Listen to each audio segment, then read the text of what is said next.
हाय मित्रों, मैं शशांक शेखर फिर से आप लोगों के सामने हाजिर हूं और इस सेशन में, इस वीडियो में हम लोग 381 से 400 नंबर तक के प्रश्नों का हल करेंगे और इस क्रम में हम लोग आज स्टार्ट करते हैं। मेरा मानना है कि जितना अधिक आप लोग न्यूमेरिकल बनाएंगे और जितना मेरे साथ प्रयास करेंगे न्यूमेरिकल बनाने की, उतनी ही अच्छी पकड़ आपको न्यूमेरिकल पर बनेगी। और निश्चित रूप से मेहनत कीजिए आप लोग और कमेंट के जरिए मुझे बताइए कि और क्या क्या किया जा सकता है इसमें। चलिए नेक्स्ट हम लोग बढ़ रहे हैं। तो 381 नंबर सवाल देखिए, बर्फ का गलन बिंदु क्या होता है। तो देखिए, बर्फ जैसे ही बात करेंगे, बर्फ जैसे बात करें तो आपको पता है कि बर्फ का गलन बिंदु सारे टेम्परेचर पर ले लेते हैं तो 0 डिग्री सेल्सियस या 273 केल्विन या ठीक है आपको 0 डिग्री रैंकिन या 0 डिग्री रोमर या 460 डिग्री रैंकिन या आपको ठीक है फ़ारेनहाइट में लें तो 32 डिग्री फ़ारेनहाइट। ये सारा बिंदु गलन बिंदु है। किसका? तो बर्फ का गलन बिंदु है। तो ठीक है, बर्फ जो है, ये ध्यान में रखिए कि बर्फ जो है आपको, ये सारा क्या है, कौन बिंदु है? गलन बिंदु है। ये भी ध्यान में आपको रखना चाहिए कि बर्फ जो है, ठीक है, बर्फ वह जल से बनता है और बर्फ पिघलकर जब जल का निर्माण होता है तो उसके लिए 80 कैलोरी प्रति ग्राम ऊर्जा की आवश्यकता होती है और इसे बर्फ का गलन उष्मा कहा जाता है या बर्फ की गुप्त उष्मा कही जाती है। ध्यान में रखिएगा कि जब हम जल से बर्फ का निर्माण होता है तो घनत्व में कमी आती है और आयतन में वृद्धि होती है। ठीक इसी प्रकार जब बर्फ से जल का निर्माण होता है तो आपको जल के आयतन में कमी आती है लेकिन घनत्व में वृद्धि होती है। ध्यान में यह भी रखना है कि 273.16 ठीक है 273.16 केल्विन या 0.01 डिग्री सेल्सियस पर जल जो है वह तीनों ठीक है तीनों अवस्था में पाया जाता है, यानी बर्फ, वाष्प और जल द्रव की अवस्था में, यानी तीनों अवस्था में पाया जाएगा। और इसी बिंदु को जल का त्रिक बिंदु कहते हैं। ध्यान रखिएगा, जल का त्रिक बिंदु, ट्रिपल पॉइंट ऑफ वाटर कहा जाता है। ये बार बार आपको एग्जाम में पूछेगा कि किस तापमान पर जल की तीनों अवस्थाएं पाई जाती है, जैसे बर्फ जल, जल मतलब द्रव की अवस्था में और वाष्प की अवस्था में पाया जाएगा। तो ध्यान में रखिएगा जल के त्रिक बिंदु पर। चलिए नेक्स्ट प्रश्न पर हम लोग डिस्कस कर रहे हैं। कह रहा है कि डैश की आवृत्ति मनुष्यों के लिए श्रव्य नहीं है।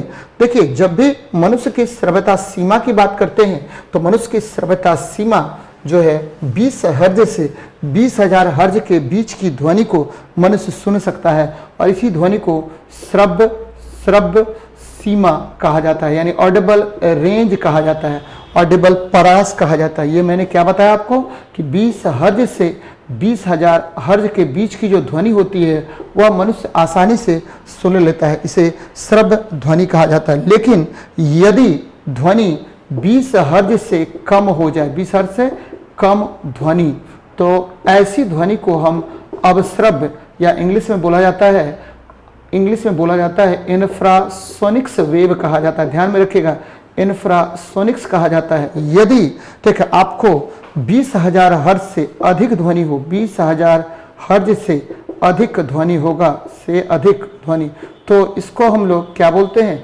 इसको बोला जाता है पराश्रव्य या अल्ट्रासोनिक्स कहा जाता है, जो मनुष्य के लिए श्रव्य नहीं होता है। मनुष्य जो है ये इसी सीमा के अंदर मनुष्य सुन सकता है। ध्यान में रखिएगा, मनुष्य सुन सकता है किसके बीच में? 20 हर्ज से 20,000 हर्ज के बीच ही मनुष्य सुन सकता है। 20 हर्ज से कम ध्वनि तो अवश्रव्य इंफ्रासोनिक्स, और ठीक है 20,000 हर्ज से अधिक की ध्वनि को अल्ट्रासोनिक्स या पराश्रव्य कहा जाता है। ये ध्यान में रखा जाना चाहिए। चलिए 383 नंबर सवाल पर बात करते हैं हम लोग। कह रहा है कि 15 किलोमीटर प्रति सेकेंड की 15 किलोग्राम द्रव्यमान की वस्तु 5 मीटर पर सेकेंड के एक समान वेग से गतिशील है, तो गतिज ऊर्जा ज्ञात करें। तो आपको मैंने बताया है कई बार कि गतिज ऊर्जा के बराबर होता है हाफ mv²। क्या होता है? Half mv²। काइनेटिक एनर्जी के बराबर हाफ mv² होता है। तो ध्यान दीजिए, काइनेटिक एनर्जी के बराबर half into m into v square, तो हाफ इंटू एम इंटू क्या हो गया वी स्क्वायर हो गया। तो 1/2 गुना द्रव्यमान, देखिए द्रव्यमान कितना केजी है तो 15 केजी है। वेग देखिए कितना केजी है, तो वेग कितना मीटर पर सेकेंड है तो 5 मीटर पर सेकेंड है। तो 1/2 गुना 15 गुना 25, तो देखिए 15 5 75 का 5, हाथ में कितना बचा 7, 15 दूनी 30, 7 37 बटा 2 हो गया, यानी 2 एकम 2, 2 8 16 और 2 दूनी 4 और 2 पंच 10, यानी ठीक है आपको फिर से देख लेते हैं, ठीक है 2 18 दूनी 36, 2 7 14 और 2 75, यानी 187.5 जूल हो जाएगा, 187.5 जूल एनर्जी हो जाएगा। तो देखिए कौन सा ऑप्शन होगा, तो सी ऑप्शन आपका आंसर हो गया। तो 383 का क्या होगा, सी नंबर। ध्यान में रखिएगा कि जब कोई गोली चलती है या रोड पर कोई कार चलता है तो उसमें गति के कारण उसमें संचित ऊर्जा होता है, जिसे ही गतिज ऊर्जा कहते हैं। चलिए नेक्स्ट प्रश्न पर बात करते हैं। 384 नंबर सवाल देखिए क्या कह रहा है। कह रहा है कि एक 40 ग्राम की गोली 3 केजी के बंदूक से 150 मीटर पर सेकंड के वेग से छोड़ी जाती है, तो पिस्तौल का प्रतिच्छित वेग ज्ञात करें। तो आसान सवाल है, तो इसको निकाल लेते हैं। देखिए क्या कह रहा है, कह रहा है कि 40 ग्राम द्रव्यमान की एक गोली 3 केजी की बंदूक से, तो बंदूक आपको पता है मैंने बताया है कि बंदूक का चलना संवेग संरक्षण के सिद्धांत पर आधारित है, और ये भी मैंने बताया था ये बंदूक है, और मैंने बताया था कि देखिए बंदूक से गोली जब चलेगा तो गोली का द्रव्यमान m और गोली का वेग v, और बंदूक का द्रव्यमान बड़ा वाला m और उसका वेग छोटा वाला u, ठीक है। तो दोनों का जो समेशन होगा, अलजेब्रिक सम जो होगा वो नियत होगा, ठीक है, नियत है, यानी टोटल मोमेंटम ऑफ पिस्टल, ठीक है, उसका जो संवेग है, कुल संवेग जो है वो क्या हो रहा है, मोमेंटम जो है वो कंजर्व्ड रहता है, मोमेंटम इज ऑलवेज कंजर्व। तो क्या कर लेते हैं, m देखिए कितना ग्राम है, तो आपको पता है m है 3 केजी, गुना आपको नहीं पता है, निकालना है वेग प्रतिच्छित वेग, और छोटा वाला m आपको पता है कितना है, तो 40 ग्राम, तो 40 गुना, अब देखिए 10⁻³ ग्राम है, तो इसको केजी में बदल लिए, और v का वैल्यू देखिए कितना दिया हुआ है, तो v का वैल्यू दिया है 150 मीटर पर सेकेंड, बराबर क्या है, नियत है, यानी 0 कर लीजिए इसको। चलिए आगे बढ़ते हैं। तो 3u प्लस, ठीक है, ये देखिए ये 0 ये 0 कट गया, और ये 10⁻², यानी यहाँ क्या बचा, -1 बचा, -3 था तो -1 बचा। तो क्या करेंगे 4 इंटू, ठीक है 15 इंटू 10⁻1 बराबर क्या हुआ 0 हो गया। तो 3u प्लस 15 जो के 60 कर दीजिए, 6 बराबर क्या 0। तो u बराबर कितना हो जाएगा 6/3 बराबर कितना 2 मीटर पर सेकेंड। तो वेग का मान क्या हो गया 2 मीटर पर सेकेंड, और ये चूंकि प्रतिशत पीछे की ओर गति कर रहा है गोली, तो -2 करना पड़ेगा। क्या करना पड़ेगा, -2 करना पड़ेगा, क्योंकि ठीक है गोली का जो वेग होता है वो ऑलवेज क्या होता है, opposite to the gun velocity of gun, यानी गन यानी बंदूक के गति के विपरीत दिशा में होगा, इसे ही प्रतिच्छित वेग कहा जाता है। तो शायद समझ में आ गया होगा। चलिए आगे बढ़ते हैं। याद रखना है कि बंदूक से गोली का चलना संवेग संरक्षण के सिद्धांत पर आधारित है। किस सिद्धांत पर आधारित है, तो संवेग संरक्षण के सिद्धांत पर आधारित है। देखिए नेक्स्ट प्रश्न देखिए 385 नंबर क्या कह रहा है, तो आसान प्रश्न है। क्या कह रहा है कि किसी वस्तु द्वारा किया गया कार्य 56 जूल है। कितना जूल है, 56 जूल है। तो उस पर लगाया गया बल 7 न्यूटन है। तो विस्थापन ज्ञात कीजिए। क्या ज्ञात करना है, तो विस्थापन ज्ञात करना है। तो भाई आपको पता है कार्य किया गया कार्य बराबर क्या होता है, बल गुना विस्थापन, बल डॉट विस्थापन, यानी F.S होता है, ठीक है। और ठीक है आपको यहां पर देखिए क्या दिया हुआ है, तो विस्थापन ज्ञात करना है, तो S ज्ञात करना है। S बराबर क्या हुआ W/F। तो W का मान कितना हुआ 56 जूल हो गया, अब बटे आपका बल हो गया 7, तो क्या हो जाएगा 8 × 7 = 56, यानी 8 मीटर। कितना मीटर, 8 मीटर हो गया। कितना मीटर हो जाएगा, 8 मीटर हो जाएगा। तो देखिए आंसर क्या हो जाएगा, सी नंबर आपका आंसर हो जाएगा। ध्यान में रखना है कि किसी वस्तु पर अगर आप बल आरोपित करते हैं तो बल की दिशा में विस्थापन तय किया जाता है। तो बल और विस्थापन का अदिश गुणनफल कार्य कहलाता है। चलिए आगे बढ़ते हैं। 386 नंबर सवाल देखिए क्या कह रहा है। 15 केजी द्रव्यमान की एक वस्तु 7 मीटर पर सेकेंड के एक समान वेग से गति कर रहा है, तो वस्तु की गतिज ऊर्जा ज्ञात करें। तो आसान सवाल है, फिर तो गतिज ऊर्जा निकालना है। तो गतिज ऊर्जा के बराबर होता है हाफ mv²। क्या होता है? काइनेटिक एनर्जी के बराबर होता है हाफ mv²। तो हाफ mv², तो देख लीजिए हाफ कर लीजिए। m का वैल्यू देखिए कितना है, 15 kg है, तो 15 गुना मीटर पर सेकेंड 7 का स्क्वायर है, तो कोई प्रॉब्लम नहीं है। 7 गुना 15 बटा क्या कर लेंगे, 2 कर लीजिए। तो 15 नमा 35 से 5 हो गया, हाथ में कितना बचा, 13, ठीक है। और 15 चौके 60, 13 कितना हो गया, 15 नमा 35 से 13 बचा, 15 चौके 60, 13 73 बटा कितना हो गया, 2 हो गया। तो देखिए क्या आ जाएगा, 367.5 जूल आंसर हो गया। तो देखिए आंसर कौन सा हो जाएगा, तो सी नंबर आंसर हो जाएगा। कितना नंबर आंसर होगा, सी नंबर आपका आंसर होगा। तो ध्यान में रखना है कि काइनेटिक एनर्जी बराबर क्या होता है, हाफ mv² होता है। क्या होता है, हाफ mv² होता है। चलिए नेक्स्ट प्रश्न पर हम लोग बात कर लेते हैं। क्या है प्रश्न आपका, 387 नंबर। एक परमाणु इकाई द्रव्यमान इकाई किसके बराबर होता है? मैं बार बार बताता हूं कि परमाणु के द्रव्यमान को मापने के लिए जिस इकाई का प्रयोग करते हैं उसे परमाणु द्रव्यमान इकाई कहा जाता है। परमाणु के द्रव्यमान को मापने के लिए जिस इकाई का प्रयोग किया जाता है उसे परमाणु द्रव्यमान इकाई कहते हैं। और एक परमाणु द्रव्यमान इकाई, एक AMU बराबर एटॉमिक मास यूनिट बराबर क्या होता है, आपको ध्यान में रखना चाहिए 1.6 इंटू 10⁻⁻27 kg या 1.67 इंटू 10⁻⁻24 ग्राम होता है। यहाँ भी 67 कर सकते थे, ठीक है। तो देख लीजिए कौन सा ऑप्शन सही है, 10⁻⁻27 kg, यानी बी नंबर आपको ऑप्शन सही है। कौन सा नंबर सही है, बी नंबर। तो परमाणु के द्रव्यमान को मापने के लिए जिस इकाई का प्रयोग करते हैं उसे परमाणु द्रव्यमान इकाई कहते हैं। ध्यान में रखिएगा कि किसी पदार्थ के एक मोल में number of atoms, number of molecules और नंबर ऑफ आयंस, ठीक है, यानी कुल परमाणु, कुल अणु या कुल आयनों की संख्या नियत होती है। इसे ही हम आपको परमाणु द्रव्यमान इकाई कहते हैं और इसे एवोगाद्रो संख्या के रूप में व्यक्त करते हैं। और एवोगाद्रो संख्या जब भी कहा जाए तो एवोगाद्रो संख्या बराबर क्या होता है,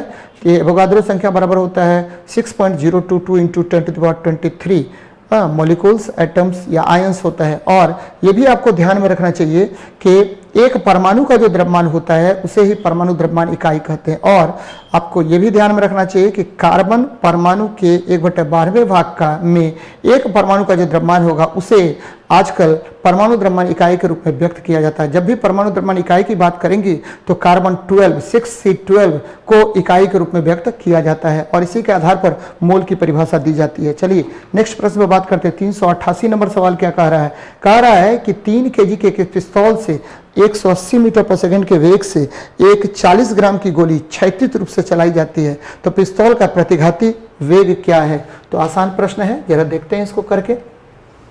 प्रतिघाती वेग कह रहा है निकालने के लिए कि 3 kg के पिस्तौल से 180 मीटर पर सेकेंड वेग से एक 40 ग्राम की गोली क्षैतिज रूप से चलाई गई है, तो पिस्तौल का प्रतिघाती वेग ज्ञात करें। कोई प्रॉब्लम नहीं है।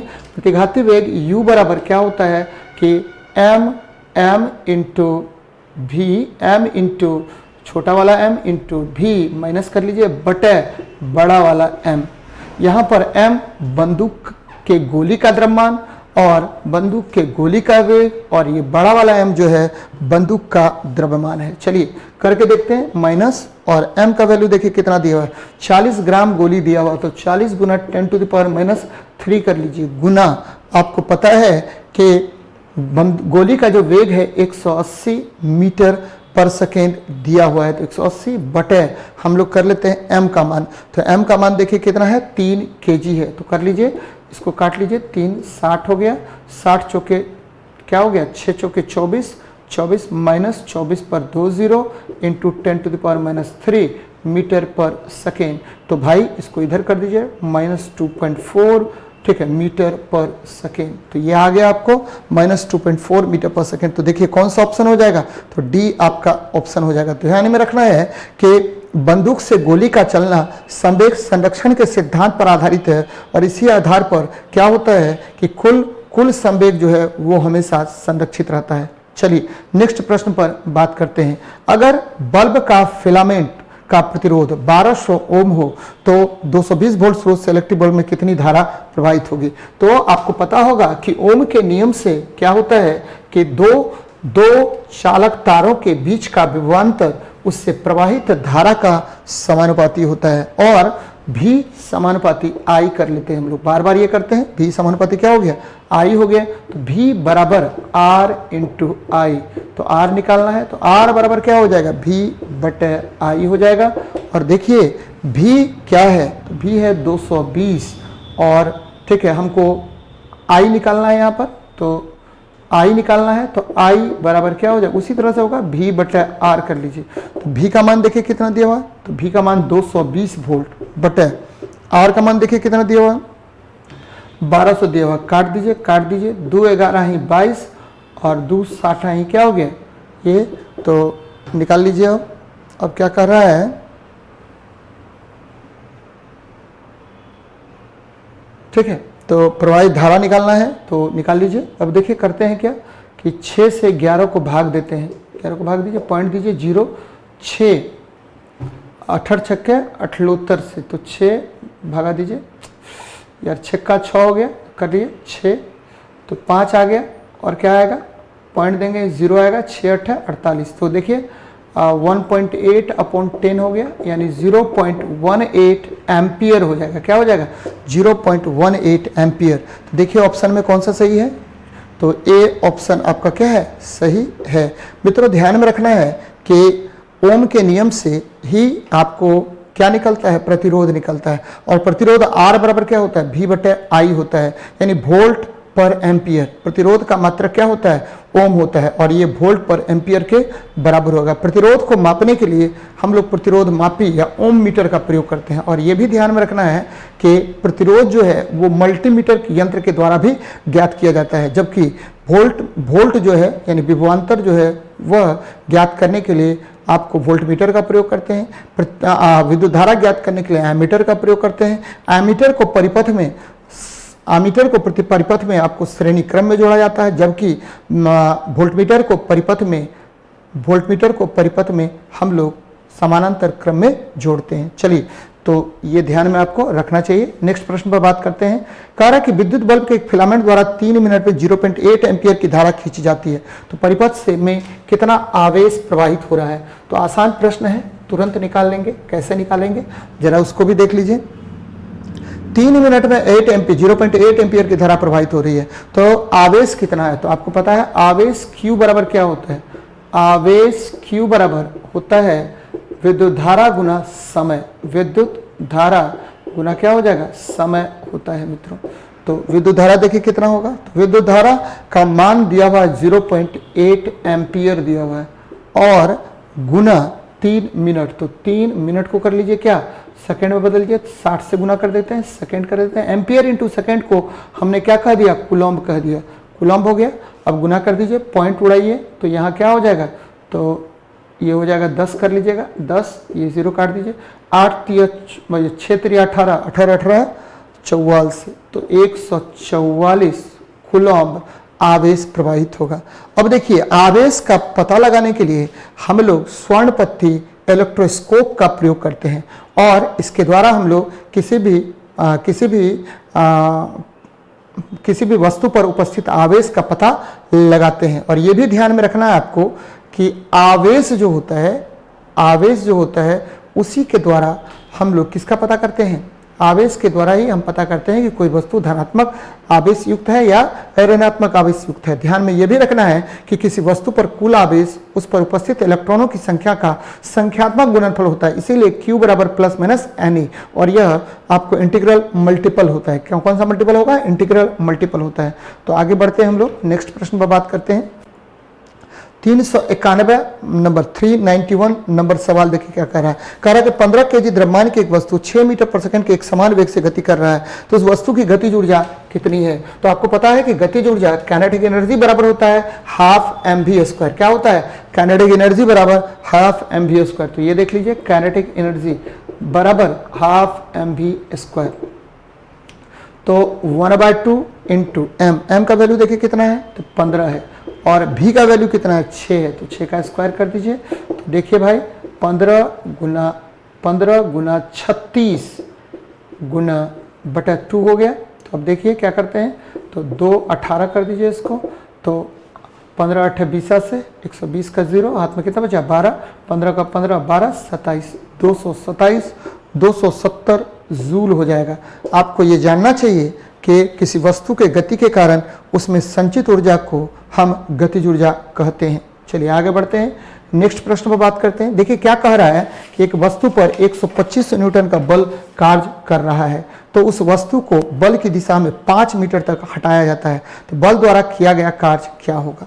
तो आसान प्रश्न है, जब भी कार्य की बात करेंगे तो कार्य बराबर होता है बल इंटू विस्थापन, या बल इंटू बल की दिशा में तय की गई दूरी का गुणनफल कार्य कहलाता है। तो कार्य बराबर क्या कर लीजिए, कार्य W बराबर बल गुना बल की दिशा में तय की गई दूरी, बल गुना बल की दिशा में दूरी,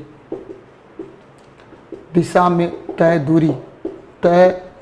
चलिए बढ़ते हैं, बल मतलब F हो गया, F का वैल्यू दिया हुआ है, बल मतलब F हो गया, F करिए इंटू क्या कर लेते हैं S कर लेते हैं, ठीक है। डॉट भी लिख सकते थे F डॉट S, चूंकि बल की दिशा में दूरी कह रहे हैं इसीलिए डायरेक्ट S कर दिए। तो बल का मान दिया हुआ है, कितना दिया हुआ भाई, तो बल की दिशा में तो कर लीजिए ना, F डॉट S कर लेते हैं, F डॉट S, तो F डॉट S ये हो जाएगा FS cos थीटा, तो बल की दिशा में तो थीटा का मान कितना डिग्री, 0 डिग्री होगा बल की दिशा में, तो ये हो जाएगा डायरेक्ट FS ही हो जाएगा, ठीक है। आपकी समझ में एकदम क्लियर होनी चाहिए। तो F का मान देखिए कितना दिया हुआ है, 125 न्यूटन, गुना क्या कर दीजिए 5 कर दीजिए, तो 625 न्यूटन हो गया। न्यूटन होगा कि जूल होगा, जूल हो जाएगा। कभी भी ये गड़बड़ नहीं करना, क्योंकि न्यूटन इंटू मीटर बराबर क्या होता है, जूल होता है। न्यूटन और मीटर का गुणनफल क्या होगा, जूल होगा। तो देख लीजिए आंसर क्या होगा, तो आंसर देखिए हो जाएगा कि कौन सा, तो आपका हो जाएगा ए नंबर। ऐसे भी छटा भी जाता है आपको, डायरेक्ट भी हम बिना देखे बना देते, क्योंकि जूल वॉट, वॉट किसका मात्रक है, आपको शक्ति का मात्रक है, पास्कल किसका है, दाब का मात्रक है, और न्यूटन बल का मात्रक है, तो ये गड़बड़ हो जाता। चलिए आगे बढ़ते हैं, नेक्स्ट बात करते हैं 393 नंबर सवाल पर। देखिए क्या कह रहा है, कह रहा है कि 15 केजी द्रव्यमान की एक वस्तु 8 मीटर पर सेकंड के वेग से गति करती है, तो गतिज ऊर्जा ज्ञात करें। आपको पता है कि गतिज ऊर्जा काइनेटिक एनर्जी बराबर होता है हाफ mv², क्या होता है, हाफ mv² होता है। तो आसान प्रश्न है, तो काइनेटिक एनर्जी के बराबर हो जाएगा क्या, half into m into v², निकाल लेते हैं, तो हाफ mv², तो हाफ तो कर दीजिए हाफ गुना 15 गुना क्या कर दीजिए 8 का स्क्वायर, कोई प्रॉब्लम नहीं है, ठीक है। 1/2 गुना 15 गुना 64 काट दीजिए, 15 दूनी 32 दूनी 64, 15 दूनी 30 का 0, हाथ में कितना बचा 3 बचा, 15 तिया 45 3 48, 480 जूल हो जाएगा। तो ये ध्यान में आपको रखना है कि काइनेटिक एनर्जी जो होता है वो किसी वस्तु के गति के कारण वस्तु में संचित ऊर्जा को ही हम गतिज ऊर्जा कहते हैं। ध्यान में यह भी रखना है कि कार्य करने की क्षमता को ही हम ऊर्जा कहते हैं। और यांत्रिक ऊर्जा मुख्य रूप से 2 प्रकार के होते हैं, पहला गतिज ऊर्जा, दूसरा अस्थितिज ऊर्जा। चलिए आगे बढ़ते हैं, प्रश्न संख्या 394 पर देखते हैं, how much current will an electric heater coil draw from 220 volt source if the resistance of the coil is 100 ओम। तो हमको क्या निकालना, धारा निकालना है। क्या निकालना, धारा। अभी थोड़ी देर पहले मैंने बताया था कि ये ध्यान में आपको रखना है, जब भी धारा का निकालने के लिए बात करें और विभव और प्रतिरोध के बीच संबंध दे, तो आपको एकदम ध्यान में रखना चाहिए ओम का नियम, V बराबर IR, ये ओम का नियम हो गया। अब यहां से देखिए हमको धारा निकालना है, तो धारा I बराबर क्या हो जाएगा, V/R हो जाएगा। तो V का वैल्यू देखिए कितना दिया हुआ, 220 वोल्ट दिया हुआ, बटे R का मान कितना दिया हुआ है, तो 100 दिया हुआ है। तो काट दीजिए ना, ये कट गया 2.2 एम्पियर। आपको पता है विद्युत धारा का एसआई मात्रक क्या होता है, एम्पियर होता है। और विद्युत धारा का परिपथ में परिमाण ज्ञात करने के लिए, परिमाण ज्ञात करना होगा तो एमीटर का प्रयोग करेंगे, और यह परिपथ में श्रेणीबद्ध क्रम में जोड़ा जाता है। और एक आदर्श एमीटर का प्रतिरोध हमेशा 0 होता है। और यह भी आपको ध्यान में रखना है, यदि परिपथ में विद्युत धारा की मात्रा का पता लगाना है, विद्युत धारा का पता लगाना है, तो उसके लिए हम लोग गैल्वेनोमीटर का प्रयोग करते हैं। और गैल्वेनोमीटर भी परिपथ में श्रेणीबद्ध क्रम में ही जोड़ा जाता है। चलिए आगे बढ़ते हैं, कह रहा है कि 10 मिनट में सर्किट के माध्यम से 300 कूलम का आवेश प्रवाहित होता है, तो सर्किट द्वारा प्रवाहित धारा ज्ञात करें। तो हमको धारा निकालना है। क्या निकालना है, धारा निकालना है। तो आसान प्रश्न है।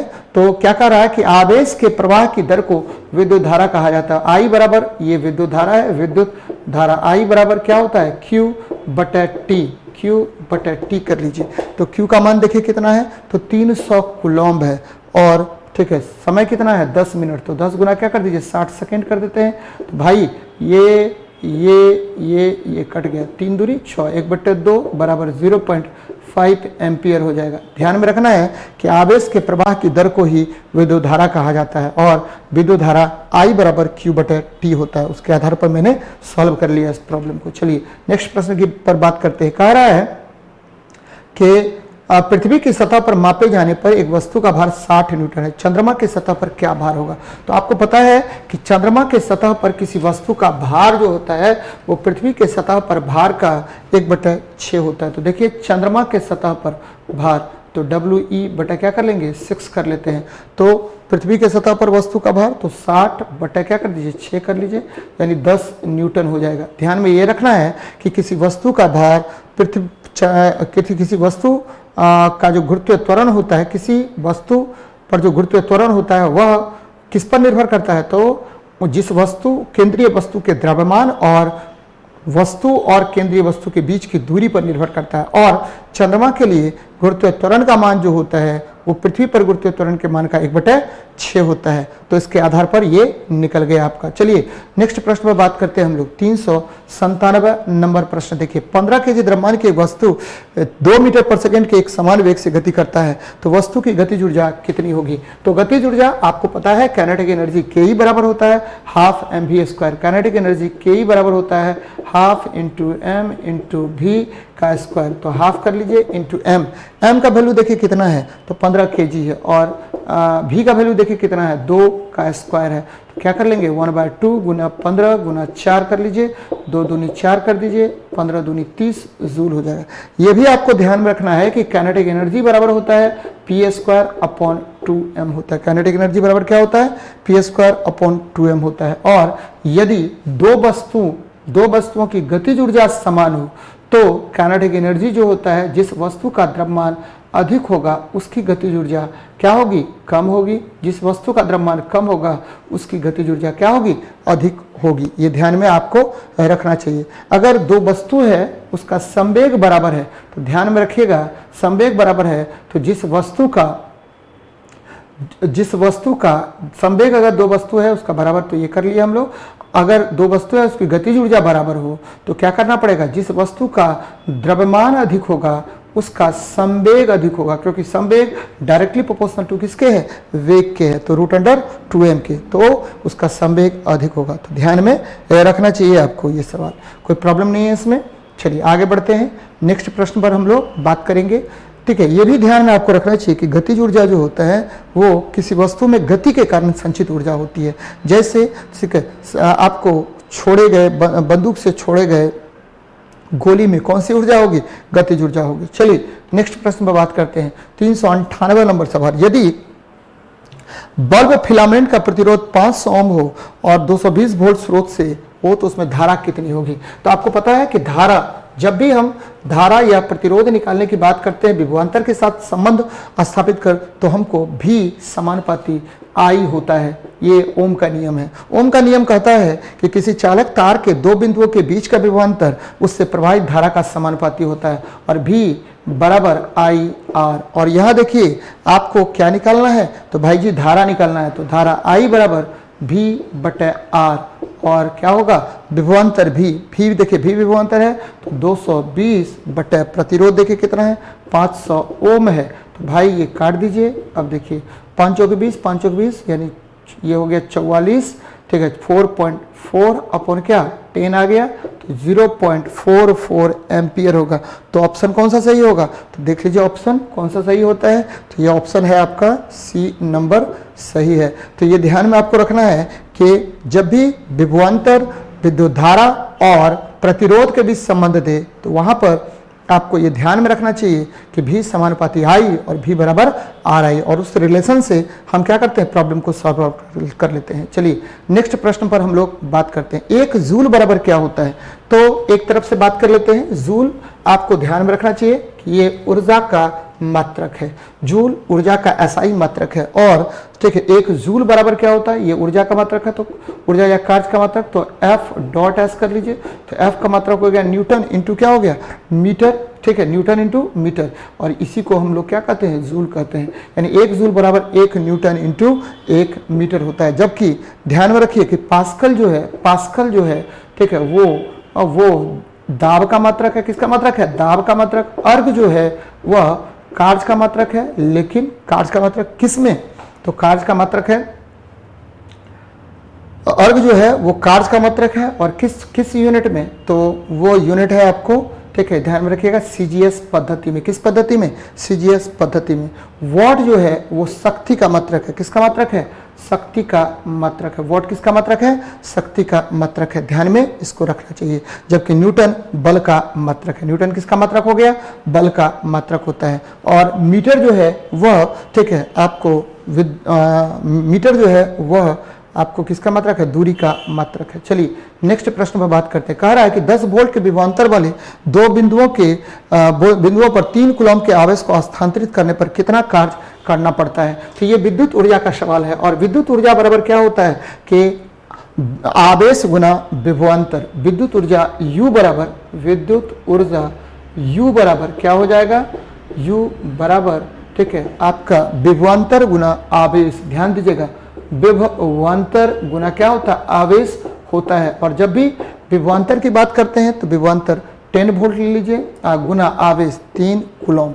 तो कूलम्ब इंटू वोल्ट को हम जूल कहते हैं, तो 10 या 30 जूल होता है। ध्यान रखिएगा कि आपको ऐसे भी लिख सकते हैं कि वोल्ट बराबर क्या होता है, जूल पर कूलम्ब होता है। ध्यान में रखना है। अब यहाँ पर वोल्ट जो है विभवांतर का मात्रक है, कूलम्ब जो है वह आवेश का मात्रक है। तो विद्युत ऊर्जा U बराबर आवेश गुना विभवांतर होता है। तो मित्रों, आज का ये सेशन यहीं पर खत्म होता है। 300-400 नंबर तक हमने प्रश्न किया, और ध्यान में आपको रखना चाहिए कि जितना ज़्यादा आप न्यूमेरिकल में मेहनत कीजिएगा उतना ही ज़्यादा आपकी सफलता सुनिश्चित होगी। चलिए मिलते हैं, नेक्स्ट वीडियो में मिलेंगे।